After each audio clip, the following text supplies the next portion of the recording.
Olá pessoal, como estão?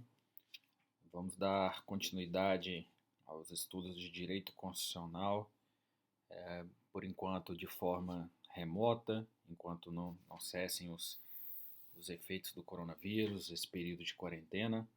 E vamos dar continuidade ao que tivemos na última aula presencial e continuar aqui os estudos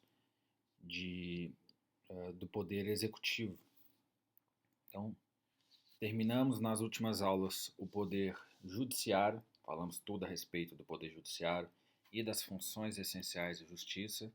E como vimos desde a primeira aula, na divisão das funções do poder, as divisões do poder, temos o Executivo, o Legislativo e o Judiciário. Optamos por começar os estudos com o Judiciário e agora passamos para os estudos do Poder Executivo.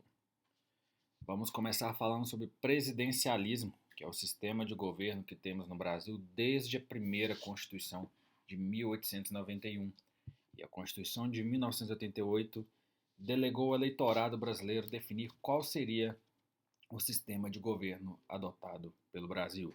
Então, em 21 de abril de 1993, o legislador constituinte originário optou pelo presidencialismo. Houve, então, um plebiscito e a população mesmo escolheu que, a partir de então, teríamos um regime presidencialista. O que é o regime presidencialista? É aquele em que há uma forte concentração das funções executivas na figura do presidente e uma separação de funções mais acentuada entre o executivo e o legislativo. É aquilo que estudamos nas primeiras aulas, em que há uma repartição das funções do poder, em que o executivo administra, o legislativo faz as leis e o judiciário as aplicam. Então, no presidencialismo, a gente tem uma separação das funções mais acentuadas entre aquele que administra e aquele que faz as leis, o executivo e o legislativo. No presidencialismo, a chefia do poder executivo é monocrática e unipessoal. Ela está concentrada exclusivamente na figura do chefe do executivo, na figura do presidente da República. E o presidente da República é, então, o chefe de governo, chefe de Estado e de administração. Enquanto no parlamentarismo, que foi a opção que perdeu para o presidencialismo no plebiscito, no parlamentarismo, a função de chefe de Estado, exercida pelo presidente ou monarca, e de chefe de governo é desempenhada pelo primeiro-ministro. É o que a gente tem como exemplo na Inglaterra, onde a rainha da Inglaterra ela é a chefe de Estado e o primeiro-ministro é o chefe de governo.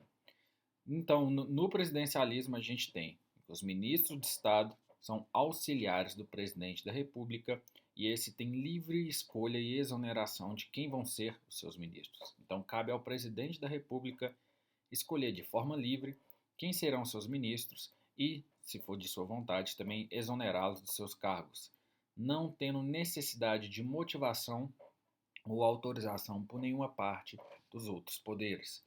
Então, a gente tem no Brasil o presidente como chefe de Estado, que representa o Estado brasileiro nas relações internacionais e corporifica a unidade interna da federação, e tem ele também como chefe de governo, que gerencia os negócios internos do Estado de natureza política e administrativa, exercendo a liderança da política nacional pela orientação das decisões gerais e pela direção da máquina administrativa.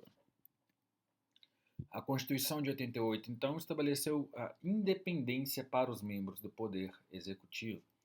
Isso quer dizer que o presidente, a partir do momento que ele é eleito para o mandato certo, ou seja, aquele mandato de 4 anos, ele não tem nenhum tipo de responsabilidade política perante o Legislativo. A responsabilidade política do presidente da República é direta com o povo. É o povo que votou no presidente, é ao povo em que o presidente deve responder, deve prestar contas. Ele não depende, ele não tem nenhuma responsabilidade política perante o legislativo, assim como o legislativo também não tem nenhuma responsabilidade política perante o executivo. Então, no presidencialismo, não há necessidade de apoio da maioria do parlamento para praticar os atos do governo. A gente viu desde as primeiras aulas que os três poderes, as três funções de poder, são independentes e harmônicos entre si. Um não depende do outro. Um apenas pode influenciar, interferir na ação do outro, na esfera do outro, quando esse agir de forma que sai da sua esfera de legitimidade, o que a gente chama de freios e contrapesos, que vem da expressão checks and balances. No presidencialismo, há a impossibilidade de o legislativo ordinariamente afastar o presidente.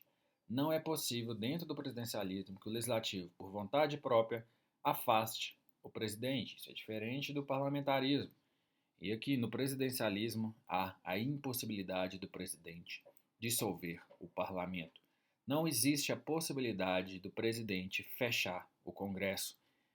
No presidencialismo, em um Estado democrático de direito, toda vez que isso for falado que o presidente fechou o parlamento, fechou o Congresso, isso não se trata de um regime presidencialista, isso se trata de um golpe, isso se trata de uma ditadura. Então a gente tem, dentro do presidencialismo, a responsabilidade do presidente da República não voltada ao legislativo, mas direta com o povo, porque todo o poder emana do povo. E a relação do presidente da República com o povo é uma relação direta de responsabilidade e de investidura. É importante ressaltar que a independência do executivo não afasta a responsabilização do presidente da República nos casos de crimes de responsabilidade em determinados crimes comuns. Porque nós vimos que, apesar do presidente da República não ter responsabilidade em relação ao legislativo, não depender do legislativo para poder atuar dentro das suas funções típicas e atípicas, quando o chefe do Poder Executivo Federal, o presidente da República, comete algum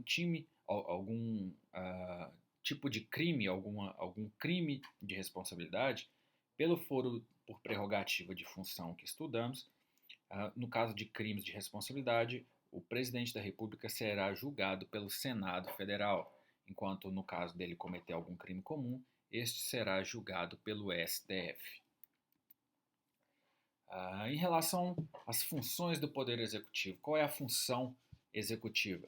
É aquela de solução e administração de casos concretos individualizados, de acordo com as leis gerais e abstratas elaboradas pelo Legislativo. Então, enquanto o Legislativo faz as leis, o chefe do Poder Executivo, o Executivo, aliás, ele tem a função de solução e administração de casos concretos e individualizados de acordo com essas leis. E como função típica do Executivo, nós temos uma divisão entre função de governo, que são aquelas atribuições políticas, colegislativas e de decisão, e a função administrativa, que é a função de intervenção, fomento e prestação de serviço público. E assim como o judiciário que estudamos, e assim como o legislativo que ainda vamos estudar, todo poder tem funções típicas e atípicas, e isso não seria diferente com o poder executivo. Qual é a função típica, ou seja, a função principal do executivo, então? Administrar a máquina pública. Não apenas naquelas atribuições políticas de decisão, mas também a função meramente administrativa de intervenção, fomento e serviço público. Aquilo que estudamos no outro semestre a respeito dos direitos sociais, de serviços públicos, são funções do Poder Executivo. É função do Poder Executivo executar, função do Poder Executivo administrar e fomentar esse tipo de serviço público. Então, essas são as funções principais do Executivo, as funções típicas, enquanto as funções atípicas do Executivo são, em relação ao Legislativo, é na expedição de medidas provisórias, e em relação ao poder, à função judiciária, é no julgamento do contencioso administrativo. Então, o Executivo tem como função principal administrar, e como função secundária, o que a gente chama também de atípica, ele tem uma função legislativa e uma função de julgamento, uma função que se assemelha do judiciário. Então, qual que é essa função secundária legislativa do Poder Executivo? É quando ele expede alguma medida provisória. E quando é que o Executivo julga? Nos casos de contencioso, de processos administrativos. E aí vem a parte mais importante aqui da matéria de Poder Executivo, que é a investidura, que é sempre muito carregado de muitos mitos e e de falsos conhecimentos a respeito do tema. A gente tem na investidura no presidencialismo que o presidente e o vice-presidente são eleitos pelo sistema eleitoral majoritário. O sistema eleitoral majoritário é aquele sistema em que quem tem mais votos é o vencedor. Então ganha aquele que tiver os votos da maioria. Lembrando que o sistema majoritário ele é dividido entre duas subcategorias que vamos estudar mais à frente. Então é o seguinte, aqui no sistema majoritário, o candidato vencedor é aquele que obtiver o maior número de votos. É um procedimento fixado, previsto na Constituição de 88, e que a gente vai ter apenas uma eleição, que é a eleição do presidente da República, que importará a do vice-presidente. Então, se você vota no presidente da República, obrigatoriamente você está votando no vice-presidente da República.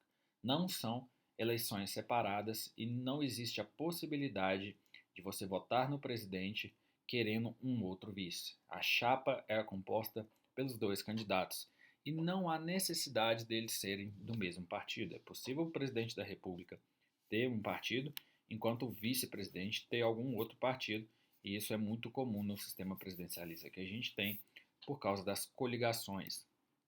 No sistema, então, majoritário, ele possui duas espécies diferentes: o sistema majoritário simples e o majoritário de dois turnos.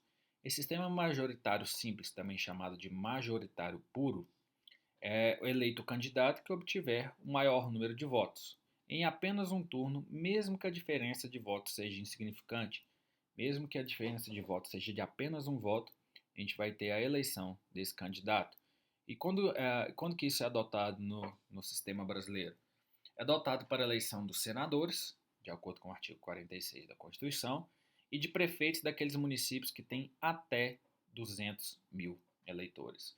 Então, uma informação que a gente gostaria de retificar na última aula, que o STF entendeu que aqueles municípios que têm até 200 mil eleitores, então 200 mil está incluído, de acordo com o STF, do último entendimento, o entendimento mais recente do STF. Importante ressaltar e retificar essa informação, que aqueles municípios que têm 200 mil eleitores, eles vão ter também o sistema majoritário simples. Se tiver 200.001, aí sim a gente vai ter um sistema majoritário de dois turnos. Então, o sistema majoritário simples, em que o candidato eleito é aquele que obtiver maior número de votos em apenas um turno, é adotado para a eleição de senadores e de prefeitos de municípios com até 200 mil eleitores. Existe uma crítica a respeito desse sistema majoritário simples que fizemos na última aula, em que numa eleição com muitos candidatos ao mesmo cargo, o vencedor possa vir a ser eleito com um reduzido percentual de votos. Você imagina que tem ali vários candidatos numa cidade de 20 mil eleitores, e às vezes, por ter tantos candidatos, existe um espaçamento aqui do voto. O voto é direcionado a diversos candidatos diferentes, e muitas vezes aquele que é eleito com a maioria, com um voto, com mais votos do que os outros candidatos, às vezes é eleito com poucos votos em relação à porcentagem de eleitores. Então, existe uma crítica ao sistema majoritário simples, que muitas vezes o candidato eleito pode ser eleito com um reduzido percentual de votos em relação à totalidade dos eleitores. Isso pode vir a comprometer na representatividade desse eleito e um enfraquecimento da sua legitimidade. Às vezes ele pode ser eleito representando uma parcela muito pequena da população em relação à quantidade de eleitores. Esse é o sistema majoritário simples. Temos também o sistema majoritário de dois turnos, que é eleito o candidato que obtiver a maioria absoluta dos votos válidos, sendo que, se esta não for alcançada no primeiro turno, haverá um segundo turno. Então, muito importante ressaltar que isso é quando não for alcançada em primeiro turno. Se for alcançada em primeiro turno, não há obrigatoriedade do segundo. Esse sistema é adotado no Brasil para a eleição do presidente da República, dos governadores dos estados e do Distrito Federal e dos prefeitos dos municípios que possuem mais de 200 mil eleitores. Mais uma vez, importante ressaltar essa retificação da informação dada na última aula, que aqueles municípios que tiverem mais de 200 mil eleitores terão o sistema majoritário de 2 turnos. Então, importante ressaltar o que? Não é obrigatório um segundo turno. O segundo turno só vai ser obrigatório quando a maioria absoluta dos votos válidos pelo candidato não for alcançada em primeiro turno. É o que traz aqui na Constituição, sendo que, se esta não for alcançada no primeiro turno, haverá um segundo. Então, é obrigatória a maioria absoluta dos votos válidos pelo candidato vencedor. Vamos trazer um exemplo que a gente trouxe na última aula, desmistificando alguns tipos de informações. Seguinte, primeiro candidato, o candidato A, que ficou em primeiro lugar aqui nessa votação, teve 45% dos votos. O candidato B teve 25%. O candidato C teve 10%. E o candidato D teve 5% dos votos, enquanto 10% são nulos e 5% dos votos são brancos. Nessas condições, o candidato A seria eleito em primeiro turno, pois obteve a maioria absoluta dos votos válidos, ou seja, conseguiu mais votos que todos os demais candidatos juntos. O que a gente precisa de desmistificar aqui? Que o candidato A não teve 51% dos votos e mesmo assim teve maioria. É porque a maioria que a gente contabiliza no nosso sistema eleitoral não é a maioria de todos os votos da população, mas a maioria dos votos válidos. Quais são os votos válidos? Os votos direcionados àqueles candidatos nominais, aquelas pessoas que receberam votos. Os votos nulos e os votos brancos no sistema majoritário, eles não são computados. Esses 15% aqui dos votos, eles serão desconsiderados na hora de somar, na hora de se comparar a maioria. O candidato B, o C e o D junto, eles formam um total de 40% dos votos. E o candidato A tem 45% dos votos. 45 em relação a 40 é maior. Então temos o candidato A eleito em primeiro turno, pois obteve a maioria absoluta dos votos válidos. Quais são os votos válidos? Esses votos do A, do B, do C e do D. Segundo exemplo, o candidato A obteve 35% dos votos, o candidato B obteve 25%, o candidato C obteve 10% dos votos e o D obtém 5% dos votos, enquanto 15 são nulos e 10% dos votos são brancos. Nesse exemplo, diferente do exemplo anterior, haveria segundo turno, pois o primeiro colocado não haveria conseguido a maioria absoluta dos votos válidos. Lembrando que os votos válidos são apenas esses 4, esses votos nos candidatos A, B, C e D.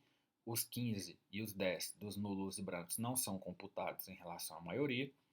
E aqui, a gente tem o B, o C e o D somados, dá um total de 40% dos votos. E o candidato A tem 35% dos votos. No comparativo, o A tem mais que o B, tem mais que o C, tem mais que o D, mas não tem mais do que os 3 adversários juntos. O que a gente vai ter aqui? Um segundo turno. Um segundo turno em que se consiste entre o candidato A e o B. Os dois vão se classificar para o segundo turno e a gente vai ter um novo turno de eleição, agora com o sistema majoritário simples, que o A ou B que receber mais votos vai ser o eleito. Muito importante essa informação que trouxemos na última aula presencial. O mito dos votos nulos e brancos, aliás. O Código Eleitoral, no seu artigo 224, traz que se a nulidade atingir a mais da metade dos votos do país nas eleições presidenciais do Estado, nas eleições federais e estaduais ou do município, nas eleições municipais, julgar-se-ão prejudicadas as demais votações e o tribunal marcará dia para nova eleição dentro do prazo de 20 a 40 dias. Importante que, como ressaltamos na aula, se a nulidade atingir mais de metade dos votos do país nas eleições presidenciais, os demais votações do tribunal marcará dias para nova eleição. Nulidade é diferente de voto nulo. É diferente de voto nulo e branco. Então, o que a gente precisa de desmistificar? Que mais de 50% de votos nulos ou brancos nunca anulam uma eleição. Voto que possui nulidade não é voto nulo, não é voto branco.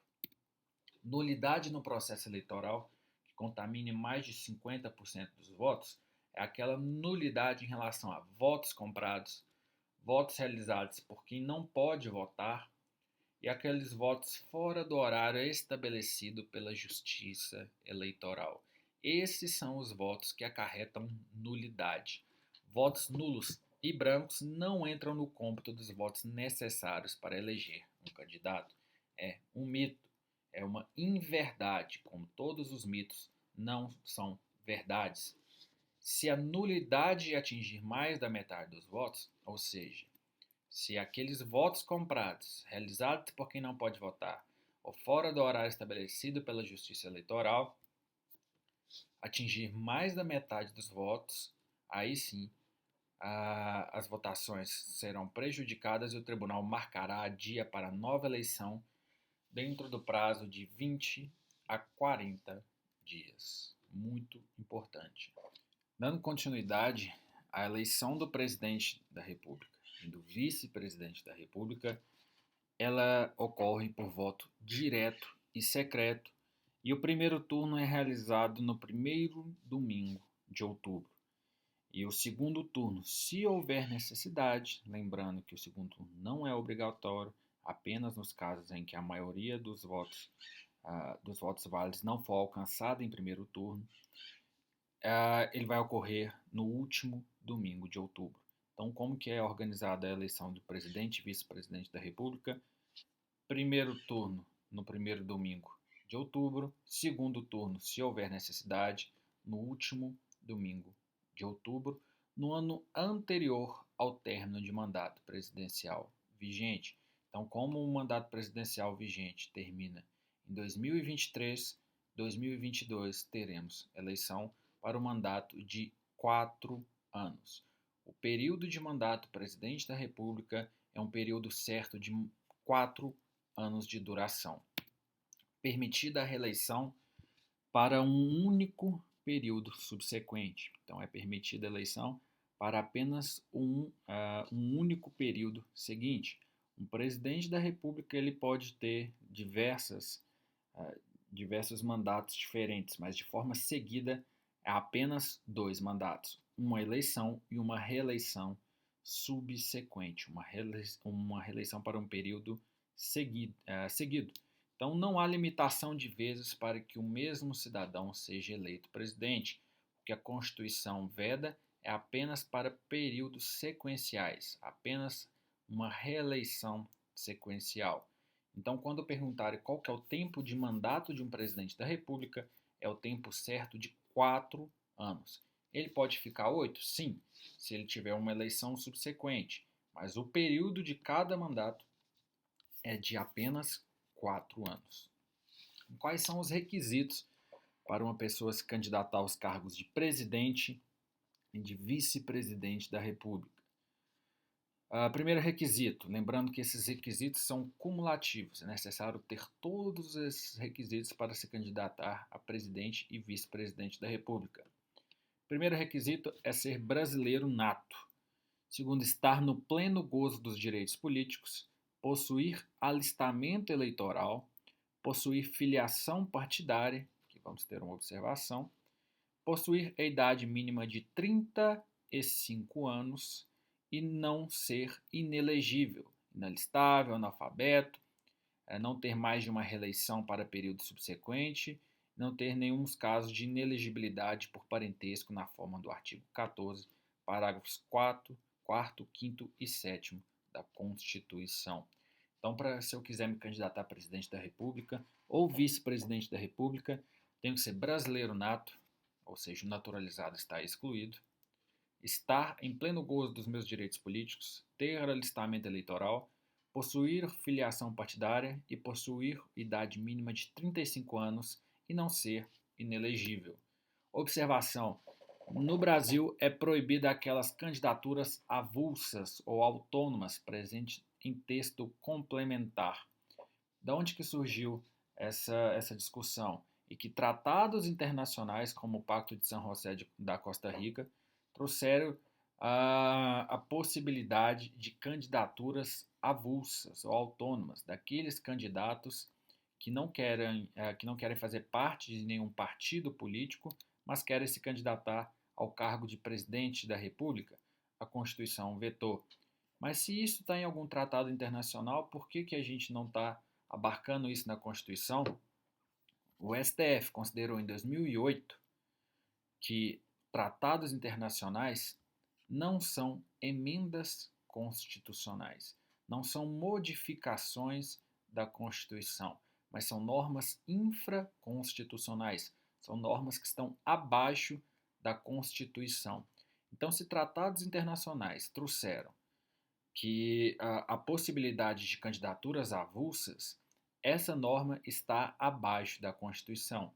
Como a Constituição traz que candidatura avulsa é proibida, então a gente tem que defender, a gente tem que seguir, não o que o Tratado Internacional diz, mas o que a Constituição trouxe. Porque, segundo o STF, Tratado Internacional é supralegal, é acima da lei, mas é abaixo da Constituição. Lembrando que esses requisitos de elegibilidade alcançam não só a figura do presidente, mas também do vice-presidente. O presidente, então, é eleito o candidato que, registrado por partido político, obtiver a maioria absoluta de votos não computados aqueles votos em branco ou aqueles votos nulos. Caso nenhum candidato obtenha a maioria absoluta na primeira votação, que é aquele primeiro exemplo, que é aquele segundo exemplo que a gente trouxe, a realização de um segundo turno no último domingo do mês de outubro. Então, o segundo turno não é obrigatório, ele só vai ser obrigatório nos casos de que nenhum candidato obtenha a maioria absoluta dos votos na primeira votação. Aí o segundo turno será eleito aquele candidato que obtiver a maioria dos votos válidos, excluídos os brancos e os nulos. Quem se classifica para o segundo turno? Os candidatos, o primeiro e o segundo candidato, aqueles dois primeiros que obtiverem mais votos. Caso haja empate entre os candidatos que figurarem em segundo lugar, qualifica-se o mais idoso, o mais velho. Quem tiver mais idade, se classifica aqui para o segundo turno, caso haja um empate no segundo lugar. Candidato eleito para presidente da República que morra após sua eleição, mas antes da expedição do respectivo diploma, que é o que aconteceu com o Tancredo Neves em 1985. O que acontece? O vice-presidente será considerado eleito com direito subjetivo ao exercício de todo o mandato do chefe executivo. Lembrando que aqui essa regra em relação à expedição do respectivo diploma não é em relação à data da posse. A gente vai entender que é isso. O que ocorreu com Tancredo Neves? O mesmo foi eleito presidente da República, mas antes da sua diplomação veio a falecer e o vice-presidente, que na época era o José Sarney, assumiu a presidência, teve o respectivo diploma, tomou posse como presidente eleito, com direito subjetivo ao exercício de todo o mandato do chefe do executivo. Todos os 4 anos de mandato foram para o José Sarney. Observação: o que é diplomação? Qual que é a diferença de diplomação para posse? A sessão solene de diplomação ocorre até o dia 19 de dezembro do ano da eleição, após a análise das prestações de contas dos candidatos eleitos, porém antes do início do recesso forense, que vai de 20 de dezembro a 6 de janeiro. A cerimônia é realizada pelo órgão eleitoral competente. Os candidatos eleitos aos cargos de presidente e vice-presidente da República receberão diplomas assinados pelo presidente do TSE. Então, os eleitos aos demais cargos federais, estaduais e distritais assim como os vices e suplentes, receberão diplomas assinados pelos presidentes dos respectivos tribunais regionais eleitorais. Por sua vez, nas eleições municipais, a competência para realizar a diplomação é da junta eleitoral. Se houver mais de uma junta no município, será aquela presidida pelo juiz mais antigo, e o diploma é assinado pelo juiz presidente. Então, a diplomação ela ocorrerá até 19 de dezembro do ano da eleição.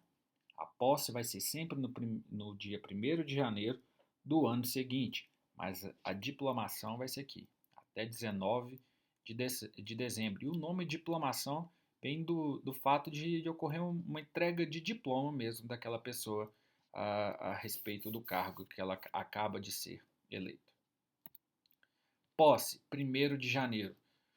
Em uma sessão conjunta do Congresso Nacional, ou seja, a Câmara dos Deputados e o Senado Federal, na qual devem prestar o compromisso de manter, defender e cumprir a Constituição, observar as leis, promover o bem geral do povo brasileiro, sustentar a união, a integridade e a independência do Brasil. Decorridos 10 dias da data da posse, caso o presidente ou o vice-presidente não tiverem assumido o cargo, este será declarado vago, salvo por motivo de força maior que justifique sua ausência. Então, a partir do dia 1º de janeiro, se o presidente ou vice-presidente da República não tiverem assumido o cargo, não tiverem recebido essa posse, este cargo de presidente ou vice-presidente da República, aliás, esse cargo de presidente da República será declarado vago, a não ser que haja um motivo de força maior que justifique a sua ausência, regra do artigo 78, parágrafo único da Constituição de 88. E se apenas o vice-presidente da República não aparecer, até esses 10 dias, o presidente tomará posse e exercerá integralmente o mandato sem vice. Nesse período de tempo, se o vice-presidente não aparecer para sua posse, o presidente vai exercer o seu cargo imediatamente, integralmente, sem a figura do vice. Caso o presidente não compareça, sem motivo de força maior, ou seja, sem nenhuma justificativa, o vice vai assumir a presidência e vai exercer integralmente o mandato, também sem vice. O presidente não compareceu para a posse, ok, o vice assume a presidência e vai exercer como se tivesse sido eleito para presidente e de forma autônoma, sem nenhum tipo de vice-presidente.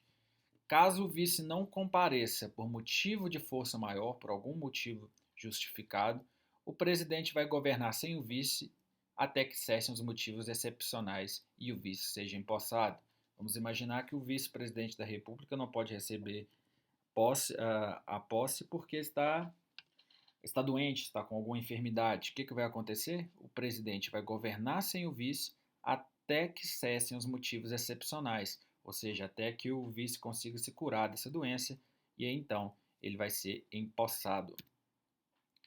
Caso o presidente da República não compareça por motivo de força maior, o vice assume a presidência, mas de forma temporária, até que ocorra a cessação dos motivos de força maior e o candidato a presidente seja empossado. Então, o que vai acontecer aqui é o contrário.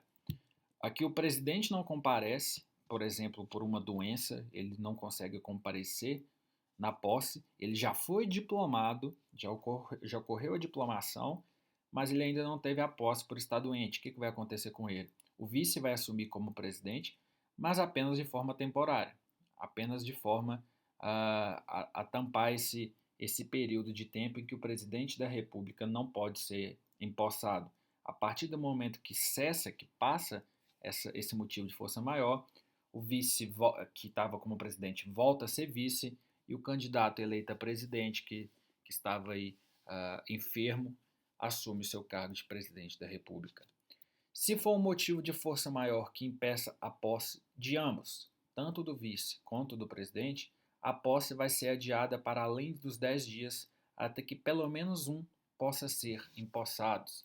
Então, por um motivo de força maior, os dois eleitos, o presidente e o vice, estão doentes, por exemplo, e não consegue nenhum dos dois ser empossado, o que vai acontecer? vai se estender, vai se adiar esse período de posse para além daqueles 10 dias permitidos, até que o primeiro deles que melhorar, que estiver disponível, possa ser empossado. Então, mandato de 4 anos e o início no primeiro dia de janeiro do ano seguinte ao da sua eleição. Aqui, a posse vai ser no 1º de janeiro, no primeiro dia do ano seguinte ao ano de eleição. Impedimentos e vacância. É muito importante trazer que cabe ao presidente, cabe ao vice-presidente substituir o presidente naqueles casos de impedimento e suceder-lhe no caso de vaga.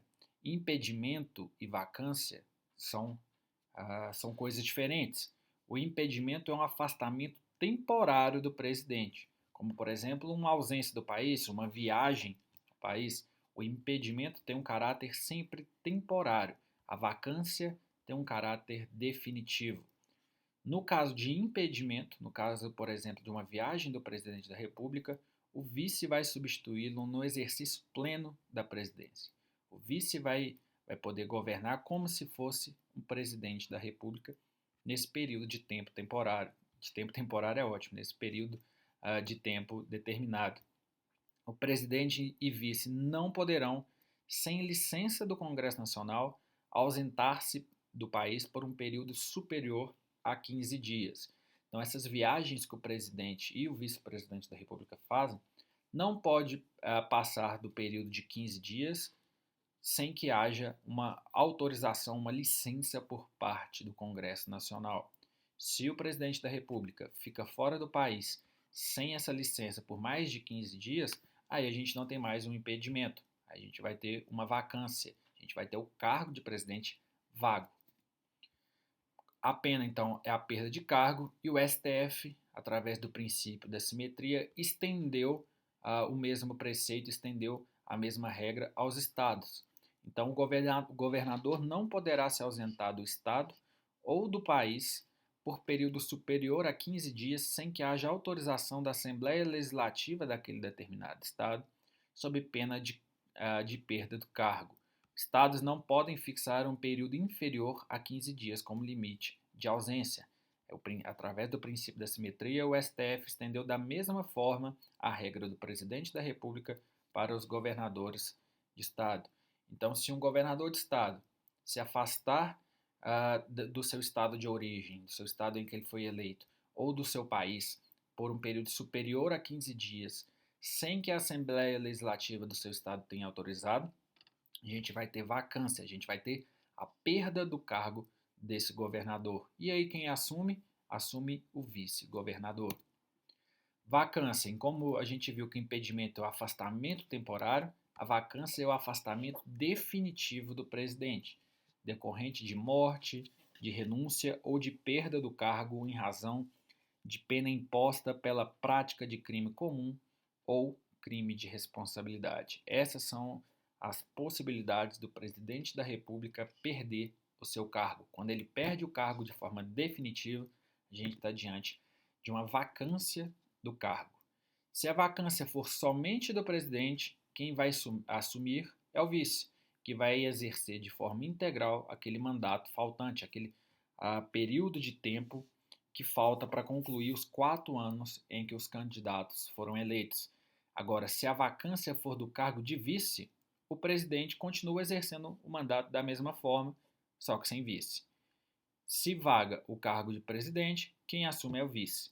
Se quem vaga é o cargo do vice, o presidente continua de forma integral o seu mandato, sem que haja um vice-presidente.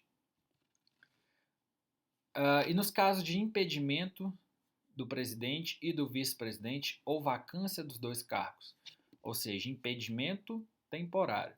Se o presidente e o vice-presidente estejam viajando ou os dois cargos estão vagos de forma definitiva, serão chamados sucessivamente nessa ordem ao exercício da presidência quem?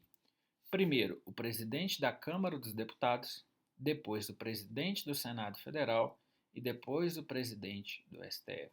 Muita gente acha que essa ordem é contrária, que é o Senado antes da Câmara, mas não é. Se o presidente ou o vice estão impedidos de forma temporária, ou o cargo dos dois está vago de forma definitiva, a ordem de sucessão vai ser presidente da Câmara, presidente do Senado e presidente do STF. E uma observação importante a respeito disso é que apenas o vice-presidente sucederá ao presidente definitivamente em caso de vacância. O impedimento a gente viu que é temporário. Se os dois estão impedidos, essa é a ordem em que serão chamados para substituí-los de forma temporária. Agora, vacância. O cargo está vago, o cargo está disponível e somente o vice-presidente poderá suceder o presidente da República. Somente o vice pode assumir de forma definitiva aquele cargo que está vago. Se ocorrer a vacância do presidente e do vice-presidente da República, essa ordem será chamada presidente da Câmara, presidente do Senado e o presidente do STF, mas nunca de forma definitiva. Eles vão ser chamados apenas de forma temporária. Independente do período que falta para terminar o mandato, caso haja vacância dos cargos de presidente e de vice, os demais assumirão a presidência temporariamente até que ocorra uma nova eleição. A vacância, então, de ambos os cargos nos 2 primeiros anos de mandato vai acontecer uma eleição direta 90 dias depois da abertura da última vaga. Se a vacância for de ambos os cargos nos 2 últimos anos do mandato, a eleição vai ser indireta, feita pelo Congresso Nacional, na forma da lei, 30 dias após a última vaga. O que isso quer dizer? Aqui, caso haja vacância do cargo de presidente e vice-presidente da República, nos 2 primeiros anos de mandato, lembrando que o mandato tem 4 anos, se for nos 2 primeiros anos que não tiver nem presidente nem vice, vai assumir nessa ordem o presidente da Câmara dos Deputados e vai assumir de forma temporária até que haja nova eleição direta 90 dias depois de aberta a última vaga. Então é o seguinte, teve vacância dos 2 cargos nos 2 primeiros anos, em até 90 dias deverá ter uma nova eleição direta. É aquela eleição que a população, que o povo, que os eleitores votam. Em 90 dias, lembrando que o prazo não são 3 meses, são 90 dias depois que a última vaga foi aberta. Agora, se a vacância de ambos os cargos, de presidente e vice, for nos 2 últimos anos de mandato, ao invés dos 2 primeiros, ocorrerá uma eleição indireta feita pelo Congresso Nacional na forma da lei 30 dias após a última vaga. Se abriu a vaga do presidente e do vice nos últimos 2 anos, o próprio Congresso Nacional é que vai eleger quem será o presidente e vice-presidente da República em 30 dias. 2 primeiros anos, quem elege é o povo de forma direta, 90 dias depois de aberta a última vaga. 2 últimos anos, eleição indireta em 30 dias após última vaga. Lembrando que esse período, isso ocorre independentemente do período faltante, independente se for nos 2 primeiros anos ou nos 2 últimos anos, a ordem vai ser presidente da Câmara, presidente do Senado e presidente do STF. Então, o vice-presidente ou os novos eleitos somente completarão o período de seus antecessores. Essa eleição aqui a gente chama de mandato tampão. Mandato tampão. 2 primeiros anos, aquela pessoa que vai ser eleita, ela vai governar por apenas 2 anos. E os 2 últimos anos, por exemplo, está faltando 1 ano para terminar o mandato e tem uma eleição indireta, aquela pessoa que foi eleita, ela vai ficar apenas 1 ano como presidente da República. Então, vice-presidente ou os novos eleitos somente completarão o período de seus antecessores, que a gente chama de mandato tampão. Qualquer um dos substitutos do chefe do executivo que assuma a presidência exercerá plenamente os poderes e competências do cargo. Então, independente do período de tempo que a pessoa for ficar, que seja 3 anos, 2 anos, 1 ano, 6 meses, ele vai ser o presidente da República com todos os poderes e competências inerentes àquele cargo. Certinho? Então, de forma bem diferente do que temos aí em sala de aula, Tivemos uma aula sobre o poder executivo, a primeira aula sobre o poder executivo, primeira aula a respeito de presidencialismo, e qualquer dúvida que vocês tiverem, está tudo postado no AVA, material de acesso, videoaula e algumas questõezinhas aí para reforçar, beleza? Espero que tenham entendido, que tenham gostado, e qualquer dúvida, estou à disposição para poder sanar aí e ajudar vocês a construir esse conhecimento. Então, um abraço e boa sorte.